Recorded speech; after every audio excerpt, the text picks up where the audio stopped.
नमस्कार दोस्तों। आज का जो सत्र है उसमें हम जो मुख्य रूप से जिस बिंदु पे वार्ता करने वाले हैं वो है वरिष्ठ अध्यापक भर्ती परीक्षा उसके अभ्यर्थियों का एक जनरल सा प्रश्न था कि सर अब आगे क्या किया जाए, किस तरह से मैनेज किया जाए। इस प्रश्न का उत्तर दूं उससे पहले मैं ये कहना चाहूँगा कि ये मानता हूँ कि आपको आज से ही अपना अगला लक्ष्य तय करके उस अनुरूप तैयारी का पैटर्न सेट करके और आपको अभी से लग जाना चाहिए, ये मैं मानता हूँ। तो इस लक्ष्य के निर्धारण में मेरे अनुभव और मेरे कुछ सुझाव जो संभवतः आपको निर्णय लेने में मदद कर सकते हैं। हो सकता है मैं गलत भी हूँ, गलत तो नहीं कह सकते, हो सकता है कि मेरे अनुभव आपके काम ना आए, आपने ऑलरेडी पहले ही निर्णय ले लिया, तो ये बहुत सोने पे सुहाग जैसा है। ये बहुत बढ़िया बात है कि आपने अपना निर्णय पहले ले लिया। अभी तक नहीं ले पाए हैं तो थोड़ा सा हेल्प मैं कर लेता हूँ आपकी, और आप इसको सुन के थोड़ा सा एक कंफर्टेबल हो जाओगे कि आप ठीक तरीके से चलाइए। और मैं बहुत समय खराब नहीं करूँगा, सीधे तौर पे आता हूँ। आपका पेपर खराब हुआ है या अच्छा हुआ ये मैटर नहीं करता अब, ठीक है, क्योंकि दोनों ही वर्ग आगे तैयारी करेंगे, सीधी सी बात है। जो सेकंड ग्रेड में बहुत अच्छे पेपर गए हैं वो अपने आप को वहाँ रोकना नहीं चाहेगा, वो चाहेगा कि वो first grade college lecturer RAS वगैरह बने, सीधी सी बात है। वो भी पढ़ाई शुरू करेगा, ठीक है, उसका थोड़ा सा जोश अलग लेवल का होगा क्योंकि उसको एक सफलता नज़दीक मिलने वाली, इसलिए उसको थोड़ा सा अच्छा लगेगा। लेकिन कुछ ऐसे भी होंगे जिनको पेपर अच्छा होने के बाद थोड़े आश्वस्त हो जाएंगे, ठंडे पड़ जाएंगे, ऐसे भी बहुत सारे स्टूडेंट्स हैं। जिनके पेपर खराब हुए हैं वो थोड़े से नर्वस है, स्ट्रेस में है, टेंशन में रहते हैं, क्योंकि एक अच्छी अपॉर्चुनिटी चली गई 2-3 साल मेहनत करने के बावजूद भी। तो खैर उसको अपन चेंज नहीं कर सकते, मैं भी कोई हेल्प नहीं कर सकता, क्योंकि जो बातें बीत चुकी है उस पर कोई कुछ नहीं कर सकता। अब दोनों ही वर्ग पढ़ेंगे, अब दोनों ही वर्ग किस और जा सकते हैं मैं सीधी उसी पे बात करूंगा, मैं कोई कट ऑफ पे बात नहीं करूंगा। आगे क्या करते हो आप वो मैटर करता है, क्योंकि आज आप बहुत मेहनत करके अच्छा पेपर हो गए, सेकंड ग्रेड बनते हो, फेल हो गए, मान लो कोई बच्चा फेल हो गया और एक पास हो गया, फेल होने वाले ने अगले वापस फर्स्ट ग्रेड की बढ़िया प्रिपरेशन कर ली और फर्स्ट ग्रेड बन गया, तो फर्स्ट जो सेकंड ग्रेड बना था उससे वो 9 साल डायरेक्ट आगे हो जाता है, 9 महीने के अंदर ही।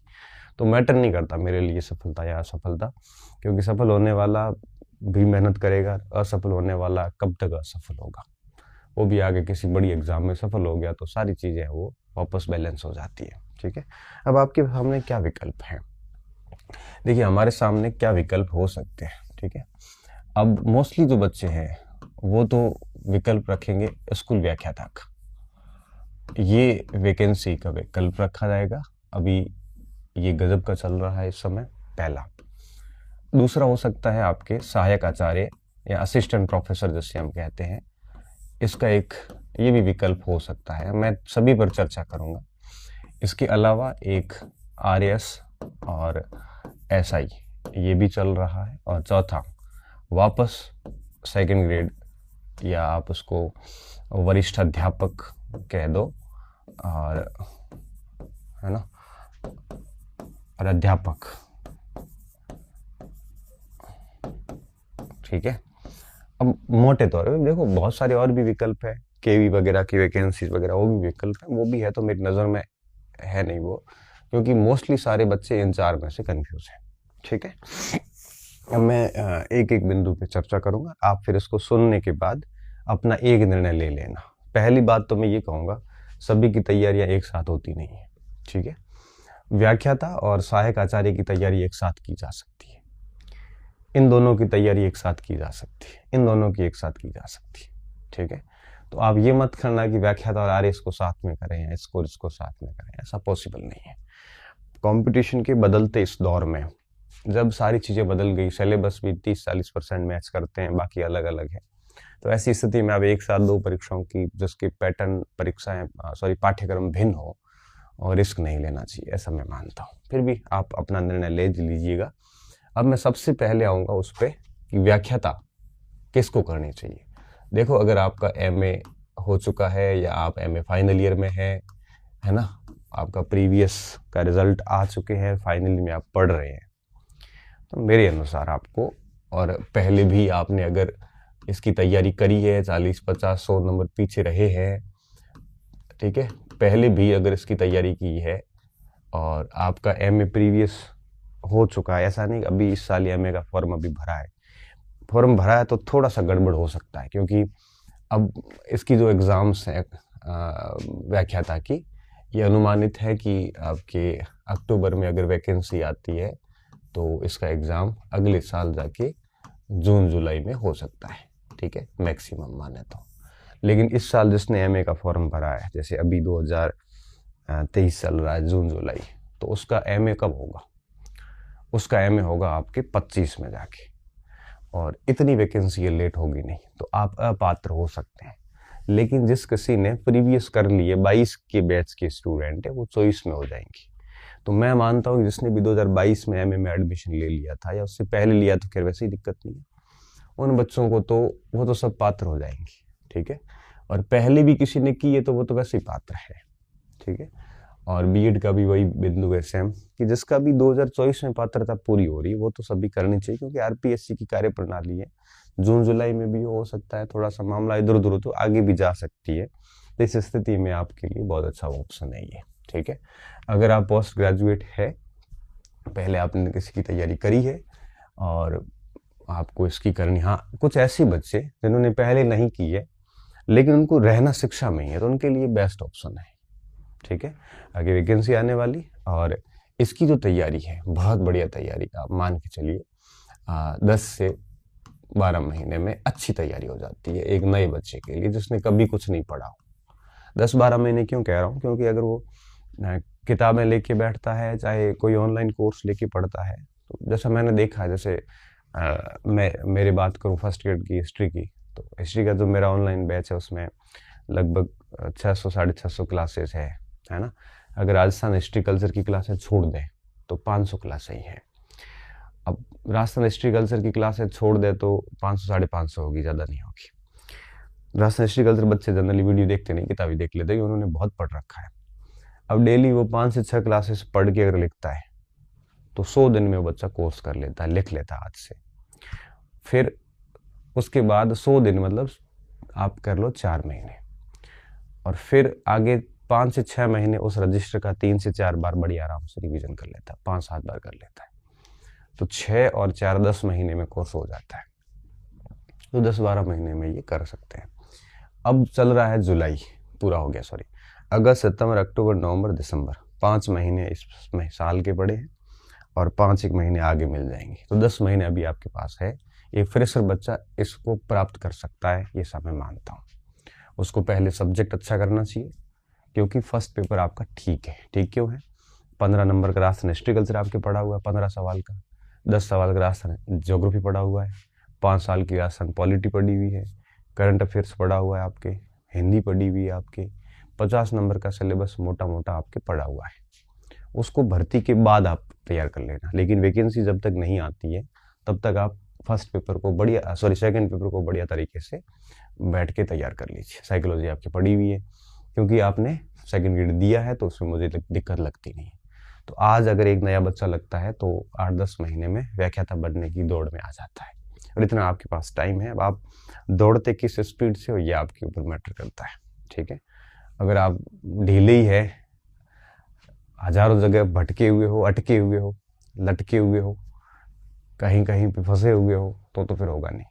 इसके लिए चाहिए एक डेडिकेटेड स्टूडेंट जो अपना पूरा दिन और रात इसमें लगा दे, जो 10-8-10-12 घंटे गजब की मेहनत कर सके, जो सोशली सबसे डिस्कनेक्ट हो, जिसमें पढ़ाई की धुन हो और बैठने की क्षमता हो।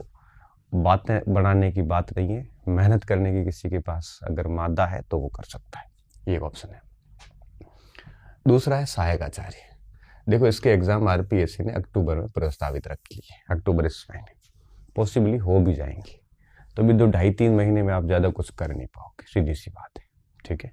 क्योंकि व्याख्याता से सहायक आचार्य का सिलेबस लगभग 20 से 30% एक्स्ट्रा है। तो मैं तो ये कहूँगा कि आप व्याख्याता की कीजिए बढ़िया तरीके से, और साथ में आपको लगता है कि सहायक आचार्य का जो भाग एक्स्ट्रा है व्याख्याता से, उसकी लिस्ट बना दीजिए, क्योंकि जो सहायक आचार्य कर रहा है वो तो व्याख्याता उसको तो वैसे दायरे में से ले लिया है, लेकिन जो केवल व्याख्याता कर रहा है उसको जो एक्स्ट्रा टॉपिक है, जैसे हिस्ट्री में है तो इतिहास दर्शन एक्स्ट्रा, बाकी मोटा मोटा सेम है, तो वो टॉपिक एक्स्ट्रा तैयार करके मुझे लगता है कि व्याख्याता की जो सब्जेक्ट तैयार कर रहे हो उसके साथ में 1-2 घंटे उस एक्स्ट्रा टॉपिक को भी दे दिए जाए और थोड़ा बहुत राजस्थान का जो जीके एक्स्ट्रा थोड़ा और एक्स्ट्रा पढ़ लिया जाए। तो पूरा जोश और पूरे जोर लगा देना चाहिए इसके लिए। तो इसके लिए अगर आप ये सभी स्टूडेंट की मैं बात कर रहा हूँ, नेट भली मत हो, कोई फर्क नहीं पड़ेगा। हाँ, अगर आपके पास वो ये स्थिति है कि प्रीवियस चल रहा तो मतलब नहीं है। नेट कोई बात नहीं, नेट तो इंटरव्यू के वक्त चाहिए। इंटरव्यू अभी कहाँ है, इंटरव्यू को बहुत टाइम लगेगा। नेट आप दिसंबर वाली भी कर सकते हो, सब ठीक पड़ा है तो आप आगे जून वाली नेट भी कर सकते हो। आपको 2 नेट तो आराम से मिल जाएगी, कोई दिक्कत वाली बात नहीं है। जोर पूरा लगा के मेहनत कर लीजिए इसके लिए। इसमें नहीं भी हुआ तो कोई फर्क नहीं पड़ेगा, आपकी व्याख्याता तो आपके हाथ में आई जाएगी, ये तय बात है। इसलिए पूरी मेहनत के साथ सहायक आचार्य के पीछे लग जाएगी, क्या पता इसमें हो जाए, कोई पता थोड़ी चलता है। ठीक है, तो पूरी प्रयास कर लेने चाहिए इसके लिए। अच्छा, आपके पास एमए वगैरह कुछ भी नहीं है, आप केवल ग्रेजुएट हैं, तो फिर इन दोनों को तो भूल जाइए। अब आपके पास सामने 2 विकल्प रहते हैं। पहला है आरएस का विकल्प, अक्टूबर में है, आप आराम से पास कर लोगे क्योंकि सेकंड ग्रेड फर्स्ट पेपर ठीक से पढ़ा हुआ है, तो उसमें बहुत बड़ी बात नहीं। थोड़ा बहुत रीजनिंग वगैरह, थोड़ा करंट वगैरह वो भी आपने देख लिया होगा, तो ठीक से आरएस की कर लो। और फिर मेंस को बहुत टाइम है क्योंकि प्री आप आराम से कर लोगे, दिक्कत नहीं आएगी। ऐसा ही में एवरेज हो चुके हैं तो कोई बात नहीं, आरएस की कर लीजिए। पहले कभी की है तो और भी बढ़िया बात है, करनी चाहिए। फिर मेंस के लिए बहुत टाइम मिलने वाला है क्योंकि ये मेंस आपके अगले साल जून के आसपास मेंस होगा अगले साल, तो बहुत टाइम मिल जाएगा आपको। प्री अक्टूबर में है तो आप आराम से प्री तो कर ही लोगे, इतना बहुत बड़ी बात नहीं है क्योंकि आपने फर्स्ट पेपर दिया है तो वही सिलेबस है में, थोड़ा बहुत रीजनिंग वगैरह अलग है तो वो आपके वैसे ही पढ़ा हुआ होता है। हाँ, एक बात है कि अगर आप आरएस के लिए डेडिकेटेड प्रयास करते हैं तो आप इस भर्ती से बाहर हो जाओगे और इससे बाहर हो जाओगे, फिर आपको पूरी रिस्क इस पे लेनी पड़ेगी। आरएस मुख्य परीक्षा थोड़ी सी अनसर्टेनिटी होती है क्योंकि मेंस परीक्षाओं में क्या होता है, सब्जेक्टिव पेपर होते हैं, आपको लिखने पड़ते हैं। अगर आप पहले पे मेंस नहीं दिए हैं और आप टेस्ट सीरीज वगैरह भी नहीं दिए, पहले कभी मेंस दिया है और बहुत कम नंबर आए हैं, तो थोड़ा सा मुझे लगता है रिस्क लेने की बजाय व्याख्याता पे ध्यान देना चाहिए क्योंकि ये ऑब्जेक्टिव पेपर है। यहाँ तैयारी ठीक होगी तो आराम से निकाल लोगे। आरएस इतना आसानी से नहीं निकलेगा, प्री निकल जाएगा लेकिन फिर मेंस के अंदर आपकी राइटिंग प्रैक्टिस पहले कभी नहीं हुई है या पहले कभी सिलेबस इतना अच्छे से नहीं पढ़ा हुआ है, तो थोड़ी सी रिस्क रहती है। हाँ, ये है कि पहले अगर आपने किया है, 1-2 मेंस दिए हैं, अब मतलब चयन की रेस में पहले भी कभी आए हैं, तो आपको डेफिनेटली इसकी करनी चाहिए। ठीक है, इसकी तैयारी से इन दोनों में तो फायदा होगा क्योंकि ये जी के लगभग सेम हो जाता है, तो इसकी ओर भी आप जा सकते हैं, थोड़ा सा रिस्क का बेटर है। ठीक है, इसकी ओर वो भी जा सकते हैं जिसका सेकंड ग्रेड इतना प्रॉपर गया है, कोई संभावना नहीं है उसके बाहर होने की। ठीक है, और एमए वगैरह नहीं है, सेकंड ग्रेड बहुत प्रॉपर गया हुआ है, वो भी कर सकता है। और जिसको टीचिंग में, क्योंकि फर्स्ट ग्रेड सेकंड ग्रेड के बच्चे फर्स्ट ग्रेड बन जाते हैं आराम से, कोई बड़ा इशू नहीं आता। ठीक है, तो प्रशासन में रुचि हो, प्रशासन पहले किया हुआ हो और सेकंड ग्रेड में श्योर हो रहा है तो फिर आरएस के पीछे 1-2 साल मेहनत कर लेनी चाहिए। और आपको लगता है कि नहीं पहले फर्स्ट ग्रेड बन जाते हैं आराम से, फिर आरएस तो क्या है कि गैप आती रहती वैकेंसी है, व्याख्याता बनने के बाद में भी इसकी आराम से तैयारी की जा सकती है, ऐसा कुछ है नहीं। लेकिन ये ऐसा अपॉर्चुनिटी चली गई तो नई शिक्षा नीतियाँ आगे आएगी तो पता नहीं क्या क्या बदलाव होंगे, इसमें तो ऐसा कुछ होना नहीं है। ठीक है, तो ये मैं होता आपकी जगह तो मैं लेक्चर और सहायक आचार्य को टारगेट करता, मैं आरएस में नहीं जाता क्योंकि इसमें कोई सर्टेनिटी नहीं है चयन की, बट यहाँ सर्टेनिटी है, या जिसने मेहनत कर ली ना तो वो डेफिनेटली अंदर आ जाएगा। अब बात आती है वरिष्ठ अध्यापक की। अब वापस इसको पढ़ने में एक तो क्या बड़ी बोरिंग होगी, बोरिंग ये होगा कि सेम का सेम सिलेबस वापस पढ़ा नहीं जाता। दूसरा ये होता है कि इसकी वैकेंसी जो है वो हाल फिलहाल नज़दीक नज़र आ नहीं रही है, आ भी जाएगी 2-4-5 महीने बाद, तो कोई नहीं, इतना पढ़ा हुआ है कि इसको वापस पढ़ने में इतना समय लगेगा नहीं अब। ठीक है, तो थोड़ा सा न्यू हो जाता है व्याख्याता का।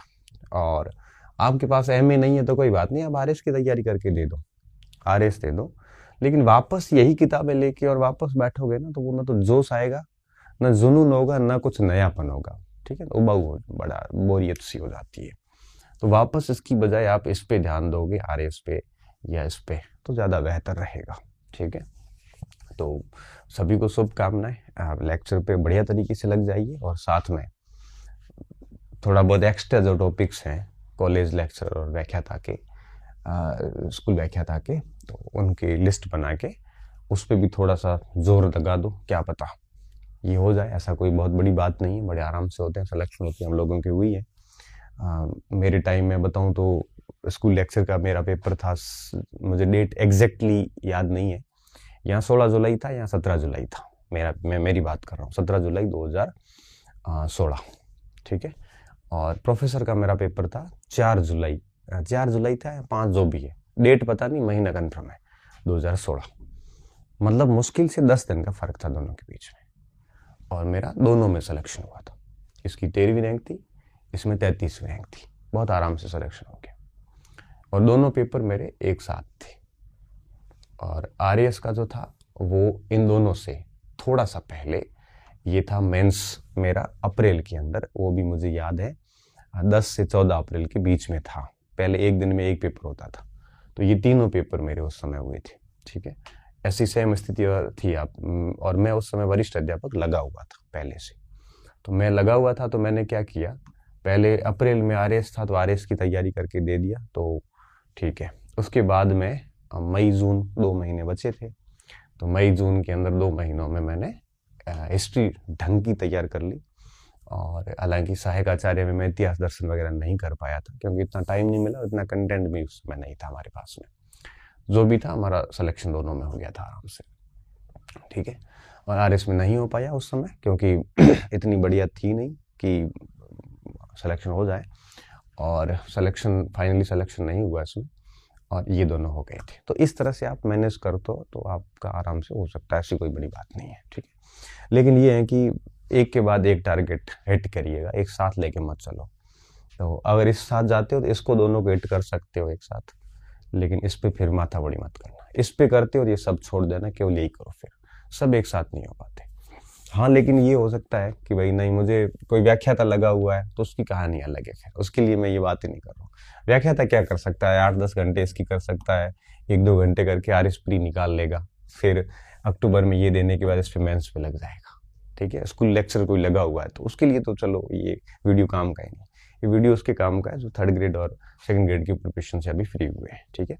तो उम्मीद करता हूँ ये आपके लेक्चर काम आएगा और आपको निर्णय लेने में मदद करेगा। ये सुनने के बाद निर्णय जरूर ले लेना, नहीं तो मेरी क्लास का और आपने ये समय खराब किया होगा फिर तो, ठीक है। बहुत बहुत धन्यवाद विद्यार्थियों, अच्छे रहिए, मस्त रहिए और पढ़ते रहिए।